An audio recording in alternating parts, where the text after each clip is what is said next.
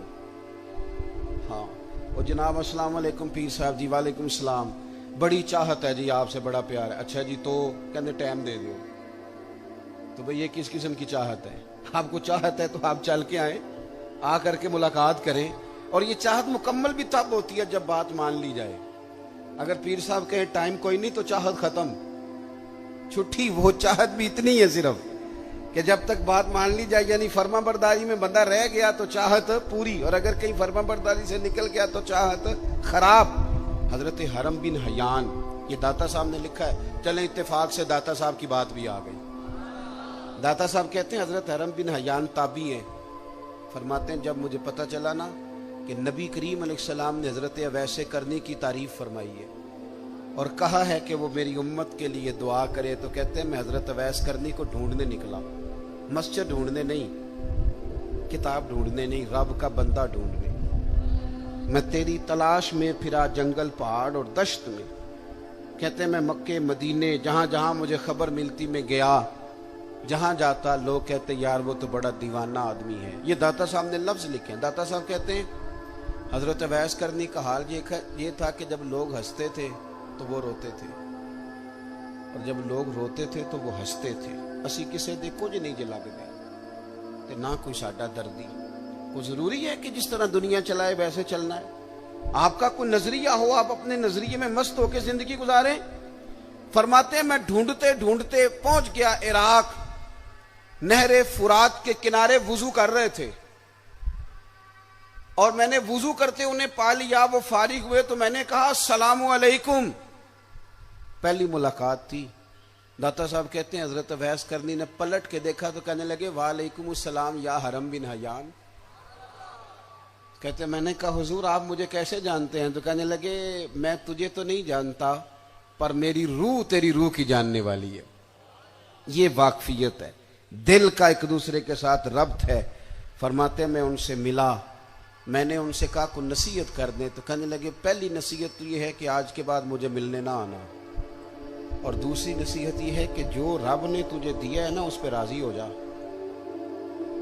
ادھر ادھر جائے گا تو تو ناشکرا ہو جائے. جو اللہ نے دیا اس پہ راضی ہو جا, اللہ تجھے عزت والی زندگی عطا کر دے. اللہ کے بندوں سے فقط اللہ کی رضا کے لیے, رب کی رضا کے لیے پیار کریں. دوسری بات, ہمارے یہ جو صوفیات تھے نا, اولیات تھے, یہ نظریاتی لوگ تھے, فکری لوگ تھے. جو فکری آدمی ہوتا ہے نا, نظریاتی بندہ, وہ زمانے کے مطابق نہیں چلتا, نظریے کے مطابق چلتا ہے. میں نے قرآن مجید کی آیت پڑھی ہے. اللہ فرماتے ہیں یجاہدون فی سبیل اللہ, اللہ کے بندے اللہ کے رستے میں جہاد کرتے. یہ نوجوان ذرا میری بات پہ توجہ کریں. یہ کہتے ہیں کہ شاید بندہ وہ ٹھیک ہوتا ہے جس کی مخالفت کوئی نہ کرے. رب فرماتے ہیں یجاہدون فی سبیل اللہ, وہ اللہ کے رستے میں جہاد کرتے ہیں. تو پھر کچھ لوگ ان کی ملامت کرتے ہیں, کچھ لوگوں کو اچھا نہیں لگتا دین کی تبلیغ کرنا, وہ انہیں برا بھی کہتے ہیں. رب فرماتے ہیں وَلَا يَخَافُونَ لَوْمَةَ لَائِمٍ, وہ کسی برا کہنے والے کی بات کی پرواہ نہیں کرتے. لوگ ملامت کرتے ہیں پر وہ پرواہ. تو یہ کون ہے؟ رب فرماتے ہیں ذَلِكَ فَضْلُ اللَّهِ, یہ وہ ہیں جن پر اللہ کا فضل ہے. اور یؤتیہ من یشاء, یہ وہ فضل ہے جسے رب چاہتا ہے عطا کرتا ہے. ہمارے بزرگوں نے کام کیا.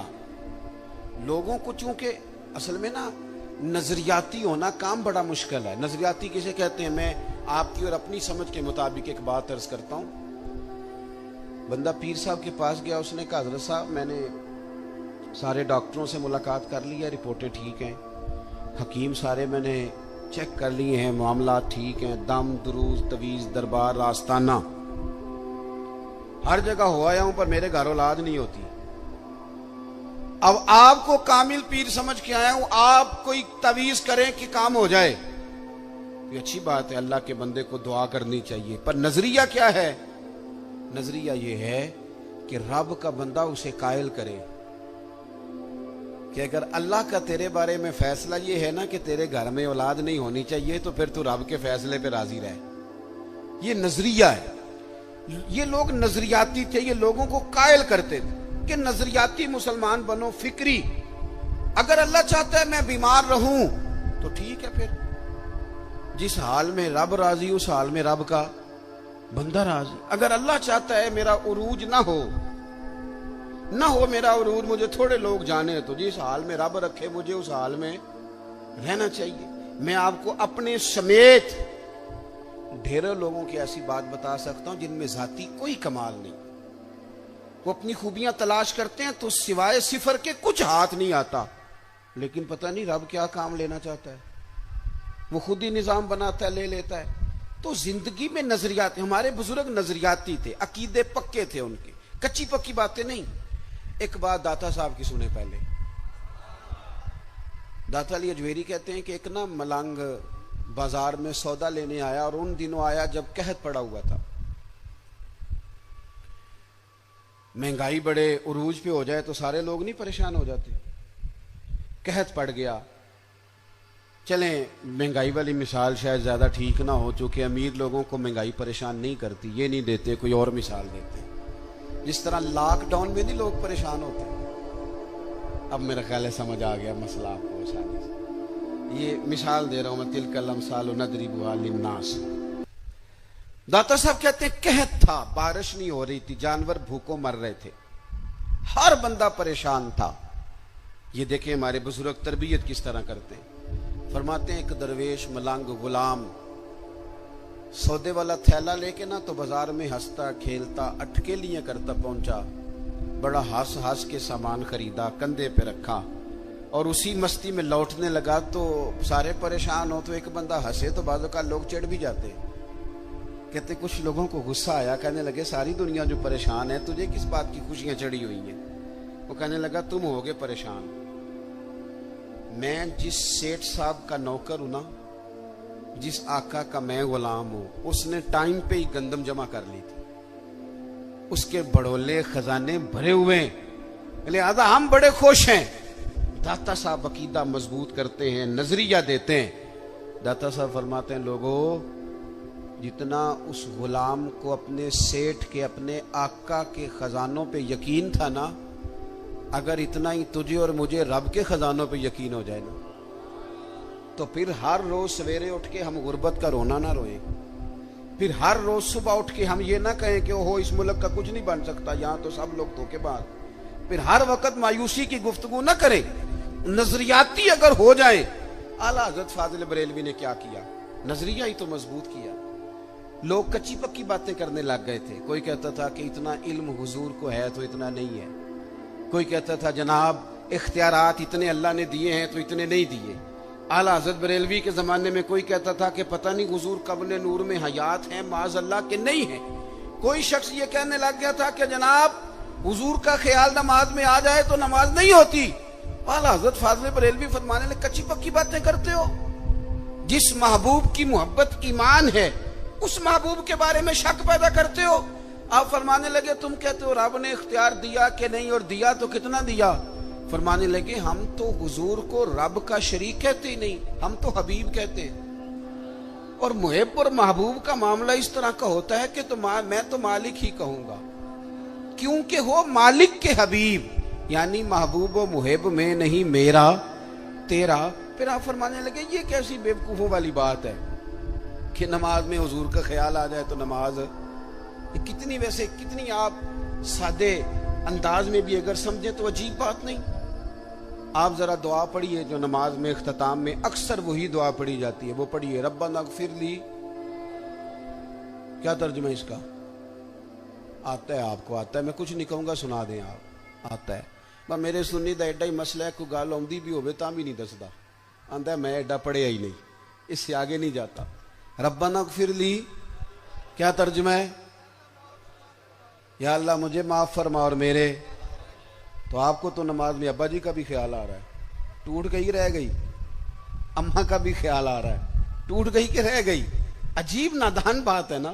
او خدا کے بندو، نماز میں تو یہودی عیسائی کی بات بھی آتی ہے، غیر المغضوب علیہم ولا الضالین کی تفسیر پڑھو نا، یہاں سے مراد یہودی اور عیسائی لکھے ہیں مفسرین. تو کافر کا خیال بھی آ رہا ہے. اور آپ جب کفار کے متعلق آیات پڑھیں گے تبت یدا ابی لہب و تب، یہ کیا تماشا ہوا؟ کتنی گھنونی سازش، اتنی غلط بات کہ جی ہم ڈٹے ہوئے لوگ. سرکار نے فلاح انسانیت کے لیے جو دوسرا کام کیا نا، وہ لوگوں کو احساس دلایا ہے کہ اگر غلطی ہو جائے تو تم نے بندوں کے سامنے اپنے آپ کو کلیئر نہیں کرنا، تم نے تو رب کے سامنے اپنے آپ کو کلیئر کرنا ہے. اللہ کے سامنے تم نے بچنا ہے کہ میرا گناہ معاف. اور حضور احساس پیدا کرتے تھے. بخاری شریف میں قبیلہ غامدیہ کی اس عورت کا تذکرہ موجود ہے جو خود آئی تھی، کوئی گرفتار کر کے نہیں لایا تھا، از خود آئی. احساس پیدا ہو گیا نا گناہ کا. یہاں بہت ساری غلطیاں کر کے بھی لوگ جب اپنی بات کرتے ہیں تو کہتے ہیں کبھی یاد تو نہیں کسی کے ساتھ زیادتی کی ہو، یاد تو نہیں کبھی کسی کا. بھئی آپ نے اتنے بڑے ولی ہونے کا دعویٰ کر دیا. انسان تو انسان رہتا ہے. بڑے بڑے لوگ کہہ گئے کہ یا اللہ اگر انجانے میں بھی بھول گئے ہیں تو ہم سے درگزر فرما. لیکن جب ہم تیار ہی نہیں ماننے کو. حضرت انس بن مالک کہتے ہیں وہ خاتون آئی، کوئی پکڑ کے نہیں لایا، کسی 14 دنوں کے ریمانڈ پہ نہیں اسے منوایا گیا، اسے وہ خود بخود آئی. اور کریم محبوب علیہ السلام کے سامنے جب وہ کھڑی ہوئی تو اتنے درد سے میں نے کم لوگ روتے دیکھے ہیں جس درد سے وہ روئی. عرض کرنے لگی حضور میں غلطی کر بیٹھی ہوں، مجھ سے زنا ہو گیا، مجھے پاک کر دے.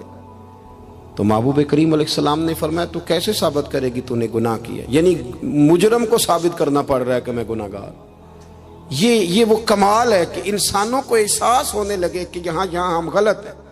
جب اعتراف جرم ہوتا ہے، جب بیماری کی تشخیص ہوتی ہے تو پھر اس کا علاج بھی ہو جاتا ہے. حضرت انس بن مالک کہتے ہیں وہ عرض کرنے لگی حضور میرے پیٹ میں ناجائز بچہ ہے. حضور نے فرمایا جا جب بچہ پیدا ہو تو پھر آنا. وہ 8 ماہ کے بعد آئی تو اس کی گود میں پھول سا بچہ تھا. حضور نے فرمایا واپس جا، جب روٹی کھانے لگ جائے تو پھر آنا. وہ 2 سال 2.25 سال دودھ پلاتی رہی. پھر جب آئی تو بچے کے ہاتھ میں روٹی کا ٹکڑا تھا. کریم محبوب صلی اللہ تعالی علیہ وسلم سے آ کے جب اس نے بات کی تو وہ درد سے روئی، کہنے لگی یا رسول اللہ 3 سال ہونے کو ہیں، میں نے گناہ کیا ہے، میں ساری رات سو نہیں پاتی. حضور تڑپتی، اگر اس حال میں مر گئی تو اپنے رب کو کیا منہ دکھاؤں، مجھے پاک کر دے، میرے حال پہ رحم فرمائے.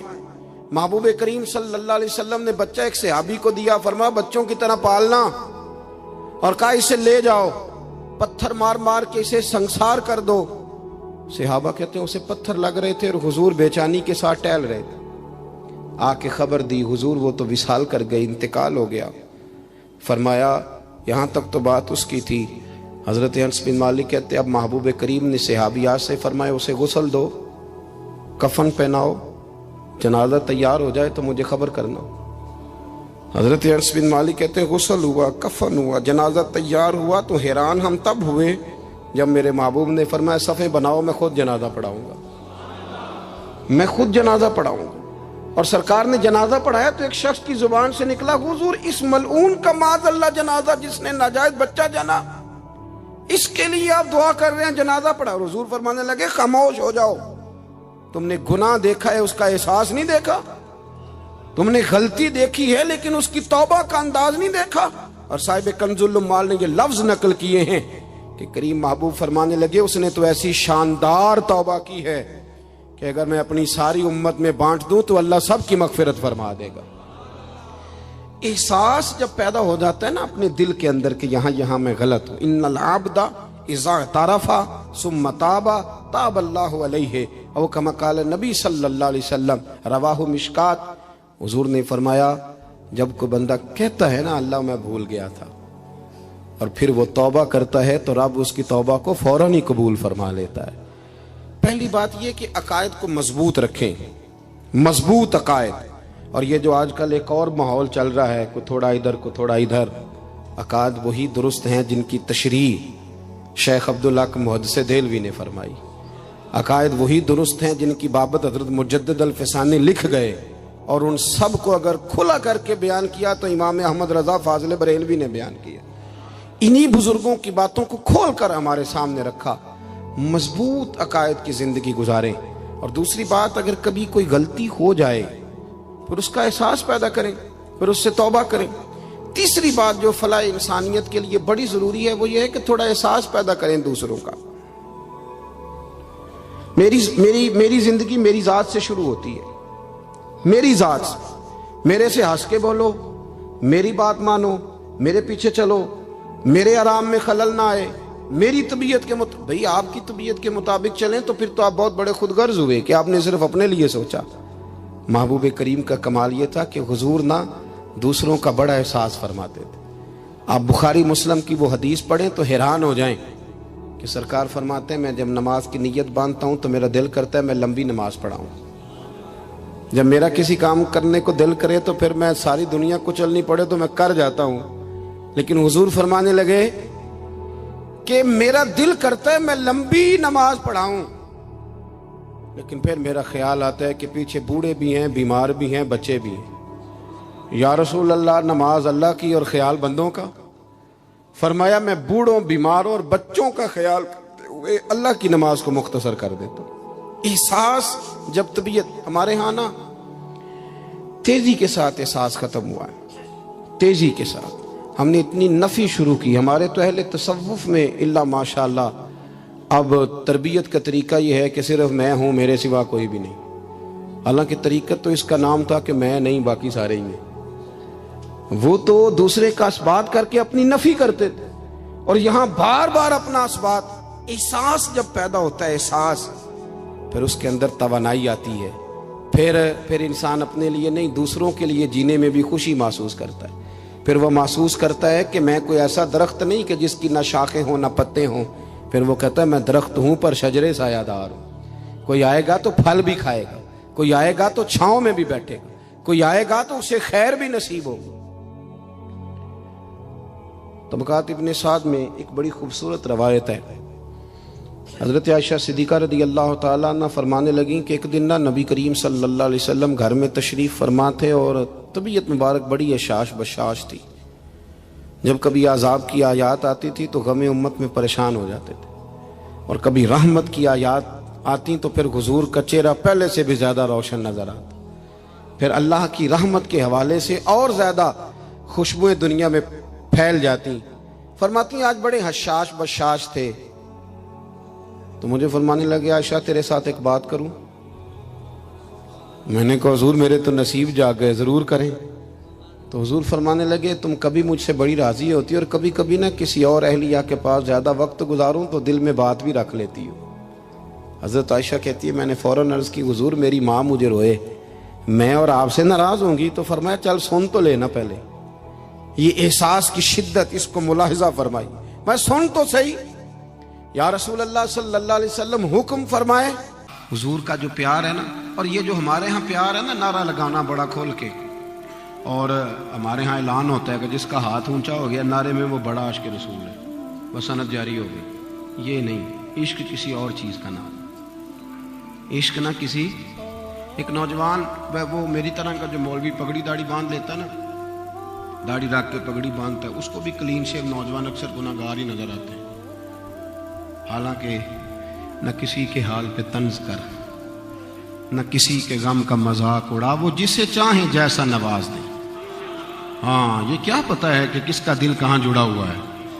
نوجوانوں کو نہیں چھوڑنا چاہیے یہ سنت کو، انہیں مضبوطی سے تھامنا چاہیے، پر رکھ کے ڈرنا چاہیے، رکھ کے بھی ڈرنا چاہیے۔ یہ ہمارا مزاج ہوتا ہے نا، کئی دفعہ لوگ سمجھتے ہیں کہ شاید عشق جو ہے وہ جس نے پگڑی باندھیا اس نے چھپا لیا پگڑی کے نیچے اور داڑھی کے اندر، یہ بھی ہمارا مزاج ہوتا ہے۔ ایسا نہ کرے، یہ تو عطا ہے، وہ جس کو چاہیں دے دے۔ میں صحیح کہہ رہا ہوں؟ جس کو چاہیں. میں نے جمعہ پڑھایا عظمت مدینہ پہ تقریر کری. کچھ تقریریں کر کے بندے کو خود بھی بڑا مزہ آتا ہے. مجھے بھی